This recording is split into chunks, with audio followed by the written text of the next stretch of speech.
Bismillahirrahmanirrahim. Alhamdulillahirabbil alamin. Wassalatu wassalamu ala asyrafil anbiya'i wal mursalin nabiyyina wa rasulina Muhammad wa ala alihi wa sahbihi ajma'in.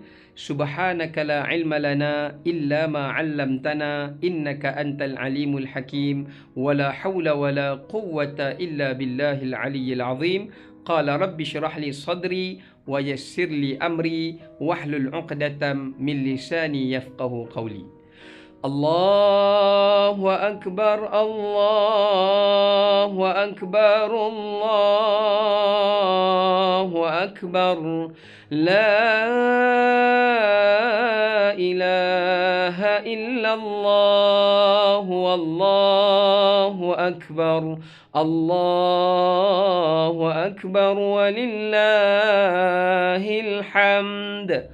Allahu akbar kabira. Alhamdulillah, pada hari yang ceria ini, hari untuk kita menyatakan kemenangan kita. Sidang penonton yang dikasihi, yang dirahmati Allah Subhanahu Taala sekalian, saya berharap dalam kita nak menyambut Hari Raya Aidilfitri yang bakal menjelang ini, kita raikan ia dengan penuh ibadat, kerana ia adalah satu hari yang bersifat ibadat dan satu hari yang menunjukkan keizahan dan kemuliaan kemenangan kita ke atas musuh-musuh kita, sama ada musuh nafsu kita ataupun musuh kepada syaitan yang akan dilepaskan pada hari raya nanti menjelang 1 Syawal. Begitu juga musuh kita terhadap orang-orang yang memusuhi agama Islam ini. Sidang penonton yang dikasihi, yang dirahmati Allah Subhanahu Wa Taala sekalian, hari ini ramai di antara kita yang menganggap hari raya ini adalah merupakan adat, menjadi hari kebiasaan seperti sambutan hari-hari yang biasa, sedangkan mereka terlepas pandang hari raya ini adalah satu ibadat. Sebab tu saya nak berkongsi dalam sebuah hadis yang dimuatkan oleh Anas ibn Malik radhiyallahu taala anhu dalam beberapa riwayat, menyatakan ketika Nabi SAW sampai di Madinah, ketika itu penduduk Madinah merayakan 2 perayaan. Maka Nabi kata pada para sahabat yang berada di Madinah, Allah Ta'ala telah menukarkan kepada kalian 2 hari raya yang jauh lebih baik daripada hari raya yang kamu sambut, yang lebih kepada satu festival, pesta, yang mana dikatakan dalam 2 perayaan itu mereka menghabiskan kehidupan mereka merayakan dengan makanan yang bermewah-mewahan sampai pembaziran, kemudian adanya minuman arak dan sebagainya, ataupun adanya tarian yang membawa dorongan kepada perzinaan, percampuran antara lelaki dan perempuan tanpa pembatasan. Maka benda-benda seumpama ini merosakkan kemuliaan dan keindahan raya itu sendiri. Jadi sebab itu Allah SWT menggantikan raya yang lebih baik, kata Nabi SAW. Pertama, Aidul Adha. Yang kedua, Aidul Fitri. Yang mana Aidul Adha, Allah menggantikan perayaan kita itu, kita sambut dengan mengingati pengorbanan Nabi Allah Ibrahim AS dan Nabi Allah Ismail AS dan juga Hajar. Dan yang kedua yang kita nak tekankan di sini, iaitu Aidul Fitri. Kita nak bincang Aidul Fitri, maksudnya kembali kepada fitrah. Maksudnya hari yang kita nak sambut ini adalah hari kita nak mengenangkan balik saat kita dilahirkan oleh ibu kita, datang ke alam dunia ini dalam keadaan kita adalah seperti sehelai kain putih yang tidak ada kotorannya.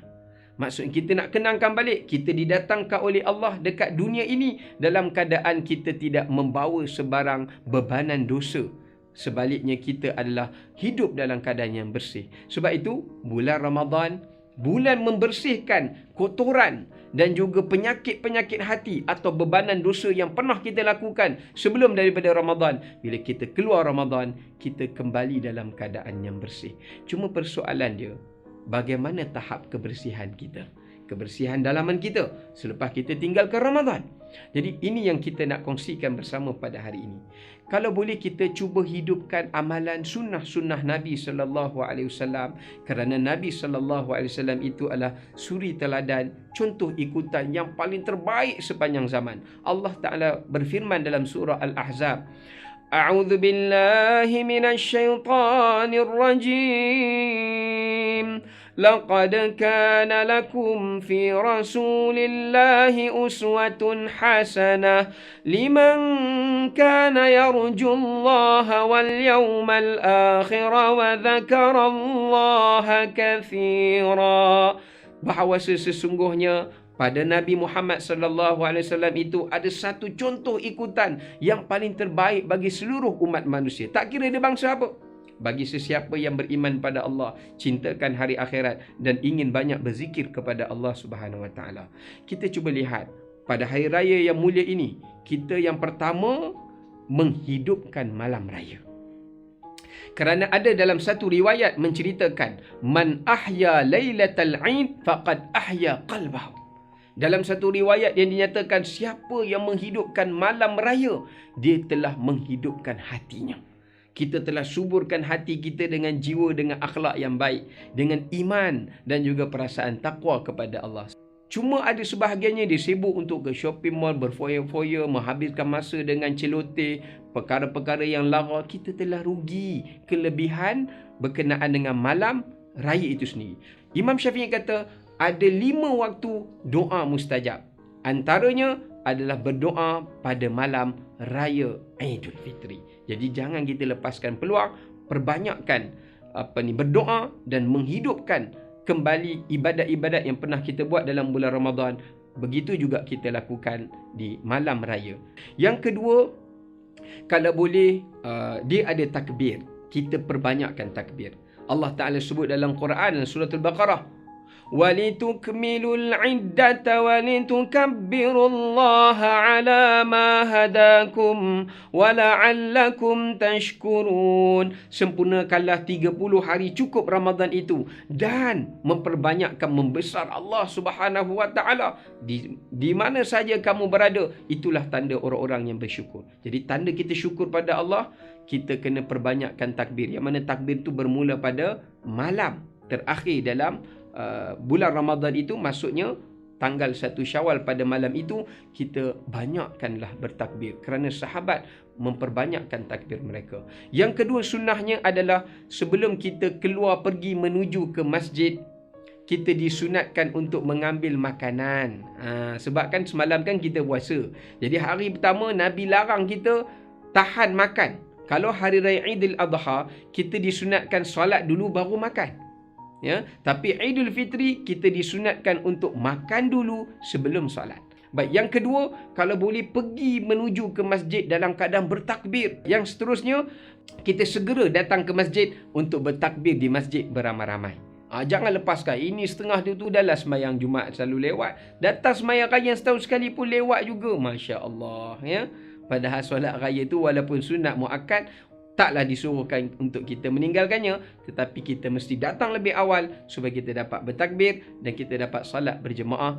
Dan antara satu benda yang saya tengok orang kita terlepas pandang, dia tak dengar khutbah raya. Dengar khutbah itu juga antara sunnah Nabi sallallahu alaihi wasallam.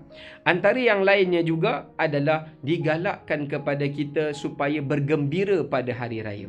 Nabi suruh kita supaya jamu orang makan, kita pergi ziarah menziarahi, kita menghubungkan silaturahim, saling bermaaf-maafan. Itu juga salah satu daripada benda yang disyariatkan.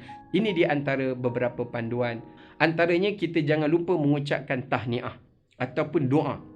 Kita jumpa sesama saudara kita, kita ucapkan taqabbalallahu minna wa minkum. Ya, itu antara yang dilazimi oleh para sahabat, ya, dan juga tabi'in dan ulama 4 mazhab. Ya, selain daripada kita ucap selamat hari raya, maaf zahir dan batin, kita juga ucapkan taqabbalallahu minna wa minkum. Semoga Allah menerima amalan kamu dan amalan saya di dalam sepanjang bulan Ramadan. Ingat, jangan kita mengotori hari raya ini atau hari pertama Aidil Fitri ini dengan kita meninggalkan salat, atau kita meneruskan permusuhan dengan saudara kita, ataupun dengan perkara yang melalaikan dengan tontonan drama-drama yang sehingga melewatkan kita daripada tanggungjawab. Antara yang saya nak tegur juga, ada sebahagian orang bila musim raya dia duduk depan TV, mak ayah dia ajak untuk pergi ziarah kaum kerabat. Masa tu kita nak kenal. Jarang-jarang kita boleh balik jumpa di kampung. Ada setengah orang dia habiskan masa dengan iPad-nya, dengan komputernya, dengan televisionnya. Kita telah merugikan pahala silaturahim yang sangat besar yang dituntut pada hari itu. Wallahu ta'ala alam. Semoga perkongsian ini memberikan manfaat pada kita semua. Selamat beramal. Wassalamualaikum warahmatullahi wabarakatuh.